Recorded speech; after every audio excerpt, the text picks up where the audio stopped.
Voilà, vous avez vu ses yeux sortir, c'est normal.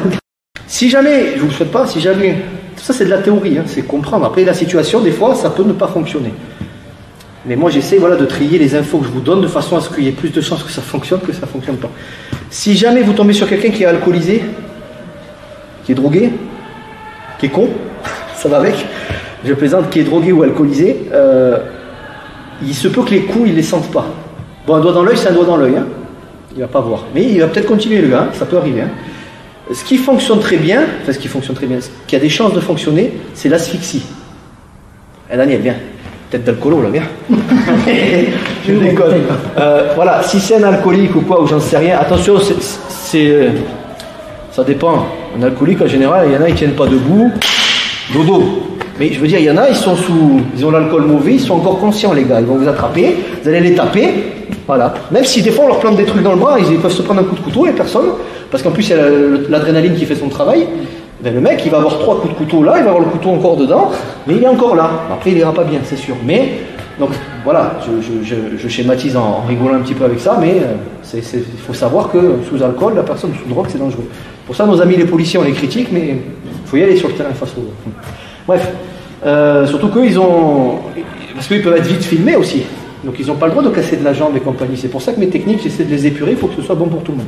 Bref, si jamais j'ai Daniel qui embête Aurélie, tiens, nouvelle venue, je vous présente Daniel, alcoolique notoire, il vous embête, voilà, il est drogué, le mec il est lourd, soit il vous tape, soit bah, tu l'attrapes les mains, tu la secoues doucement, voilà. Si moi je veux porter assistance à quelqu'un, à Aurélie, ben, je vais essayer, donc il y en a qui vont essayer de taper, bien sûr en tapant, voilà, il y en a ils ne sentiront peut-être pas. Si vous touchez les parties respiratoires, c'est-à-dire, regarde devant, je vais doucement. Voilà, vous avez vu ses yeux sortir, c'est normal. Déjà, ça perturbe. Le respiratoire et le sanguin, c'est pas pareil que le côté musculaire, entre guillemets. Les mecs qui sont drogués, voilà. Donc ça va aller. Donc ça, c'était respiratoire, c'est ici. Maintenant, version sanguine, c'est-à-dire étranglement commando pour les plus anciens. Je vais doucement. Et là, je serre et la personne... Par contre, ça va aller. C'est pour te fêter ton retour. Bien fait de revenir. Voilà, merci. Ça, il faut savoir que c'est extrêmement dangereux. On contrôle très bien la personne si vous le faites bien. C'est pour ça qu'il ne faut pas rêver. Il y a des techniques contre les étranglements commando. En 3 secondes, si vous n'avez pas l'opportunité de taper ou de dégrafer, vous y restez. Hein. Si le mec il s'y connaît, de toute façon, c'est trop tard.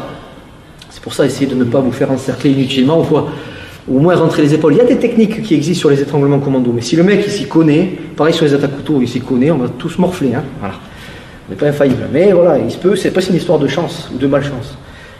Mais pensez que si quelqu'un, voilà, il est un peu trop costaud, vous vous dites, tiens, celui-là, il a les yeux et la pupille un peu trop dilatée ou trop rétractée, il n'est pas net, quoi. Surtout s'il y a de la poudre blanche ici, dans la moustache, vous vous dites, oh là là, ouais, je plaisante, mais voilà, si un jour vous devez sauver votre peau ou celle de quelqu'un, vous tapez sur la personne, toutes vos forces, le mec il sent que dalle, pourquoi pas essayer de l'asphyxier, pourquoi pas. Si tu souhaites aller encore plus loin, à savoir décupler tes connaissances en self-défense, devenir confiant et efficace en situation réelle, mais ce que je t'invite à faire, c'est à cliquer juste ici. Formation offerte, ou encore sur le lien qui est en description juste sous la vidéo. Voilà, j'espère que la vidéo d'aujourd'hui t'a plu et que t'a aidé à progresser un petit peu plus. Quant à moi, je te retrouve de l'autre côté pour commencer ta formation vidéo offerte. À tout de suite.